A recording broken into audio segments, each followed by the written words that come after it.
கிழித்த airport மூர்த்தி மீது நடவடிக்கை எடுக்குமாறு கூறினேன்.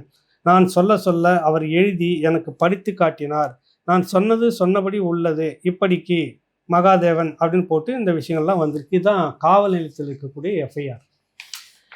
இப்போ என்ன அதில் முரண்பாடுனா, அவர் முதல்ல போயிட்டு கமிஷனர் அலுவலகத்தில் கைப்பட எழுதி கொடுத்த இந்த புகார் கடிதத்தில் இந்த சம்பவங்கள் எதுவும் குறிப்பிடப்படலை. அதாவது அங்கே ஒரு சம்பவம் நடந்தது, அது விஷயமா ஏர்போர்ட் மூர்த்தி அங்கே வராரு. வரும்போது எங்கள் கட்சியை சேர்ந்த 2 பசங்க அவர் கூட வண்டியில் உட்காந்துட்டு இருந்தாங்க.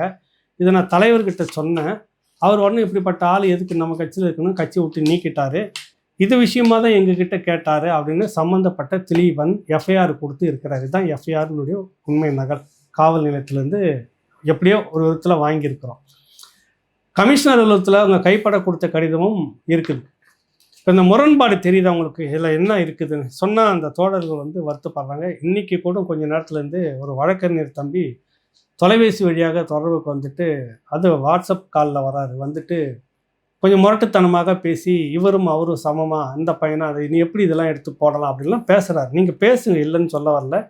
மிரட்டுங்க, ஏதாவது உருட்டுங்க, அது பண்ணுங்க, அது வேறு விடயம், அது ஒன்றும் பிரச்சனை இல்லை. பட்டு ஊடகத்தில் ஒரு விஷயத்த சொல்கிறோம்.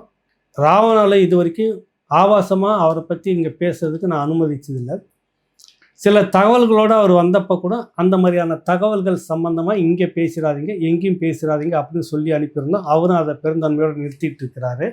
போகிற போக்கில் 2 வார்த்தைகள் அவர் திட்டுவார், அவ்வளோதான். விமர்சனம் தான் இங்கே வைக்கிறேன். இப்போவும் கேட்குறேன், இந்த கோபம் உங்களுக்கு திரௌபதி அம்மன் கோயில் மூடி வச்சுட்டு இருக்கிறப்ப இந்த திமுக அரசை பார்த்து நீங்கள் திராவிட மாடலுக்கு இது ஒரு பெரிய இழுக்கு பிரச்சனை, இந்த அரசு சீல் வைக்கலாமா? முதல்ல எத்தனை மாதம் சீல் வச்சுருப்பாங்க? அந்த கேள்வி நீங்கள் அங்கே கேட்டிருக்கணும். நாம் தமிழர் கட்சி களத்துக்கு அந்த இடத்துக்கு போயிட்டு ஒரு ஆர்ப்பாட்டம் பண்ண போகிறோம், நாங்கள் முற்றுகையிடுவோம், நாங்கள் திறந்து உள்ளே போக போகிறோன்னு சொன்ன பிற்பாடு அரசு தரப்பு இது பண்ணுது, கோர்ட்டு மூலமாக அதை சீல் வச்சு மூடுது. எதுக்கு இந்த மாதிரி வேலைகள் நீங்கள் தான் பெரியாரிஸ்ட் ஆட்சி, சமூக நீதியை பேசுகிறவங்க, சாதி ஒழிப்பை பேசுகிறவங்க.